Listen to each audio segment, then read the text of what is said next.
All right, hey guys, this is Mark from Thor Broadcast and Thor Fiber. Today we're going to be showing you the new updated firmware that we're using in our modulators, the HDMI and SDI QAM IP lines.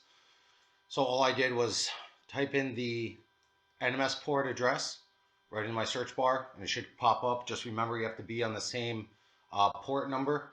So I made mine .1. I think out of the box it's .0. So you can use the front panel of the device to make that change. Essentially, you just have to go press on the buttons and you can change it. You can see right here it's .0.136. All right, so some new changes that underwent a lot of different things. You can see here the encoder menu is completely different. Now you can see here that the bit rate is now a map. I just put in a DVD player on input 1. This is an HDMI 2-channel IPLL, and you can see here that it just started spinning, and you can see that it's going at about 18.7 megabits per second. Again, here in the video format section, MPEG-2 H.264, your ratio, your bit rate, you can change to whatever you want. In this case, it's full HD, but you can make your changes however you like. Just remember, if you make any changes in any of these fields, your delay mode, anything, just make sure you hit apply and it'll stop the encoder for a second and it'll just start spinning up again. Okay. Here in audio, you have several options for audio settings, and again, your bit rate for audio. And then I'm going to click on encoder 2 here just so you can see there's nothing connected, so it's a red light on the input. That means that there's no second input, and there isn't. So again, it's not processing anything in there. All right, so this is just a second input. In the modulator section, this is, again, we made some changes here. You can change it from manual to list. It'll show you the frequencies. And in here, you can see that you can select your standard, B, C, A.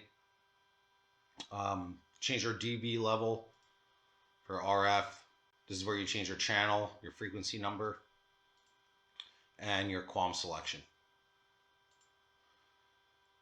Again, another big change here is now how we actually mux the programs. So if you do want to mux or do virtual channels or anything like that, you have to come in this section. You have to make sure that you check this. You have to parse it.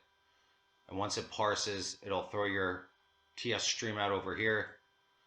And here, if you click the number in front of the box, it'll pull up your VCT information, and here you can change your major and minor channels. Okay, so this is really important. So if you want to have your major number as 80, it'll be 80.10, and then here you can change this to whatever you want it to be.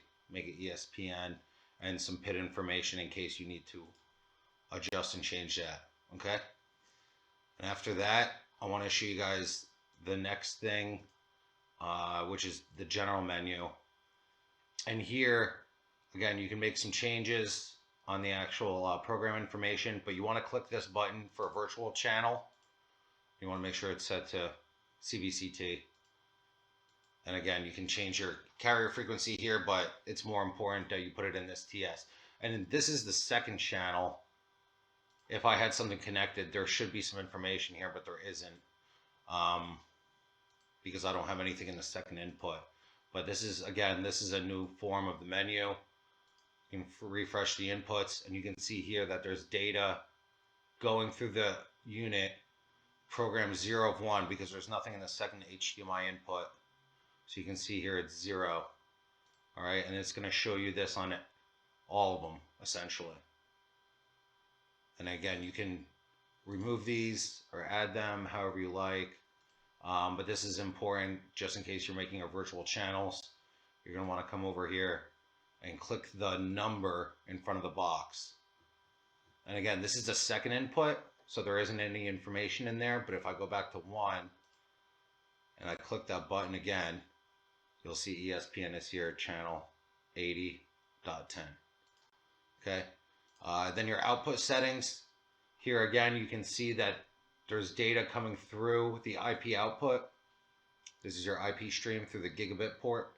and your MPTS and SPTS can be set up here. And again, you can select your video bitrate, IP address, ports, UDP, RTP, RTSP, null packet filter if you like. And again, you can select which stream, make your changes, hit apply.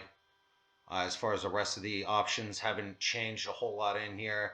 This is your network for your NMS, for your data, which is your IP output, your IPTV, and the NMS is what I'm using right now, the 192.168.1.136. Password. Save or store all your settings, just in case. You should always have a backup firmware if something goes wrong. We can always reinstall your firmware for you, and a log of everything that's happening. So yeah, that's pretty much it. Completely redesigned. Works great. Everybody seems to like the new design here. And again, everything can be seen from the status menu. You can click through the different menu options here. All right. Thanks, guys.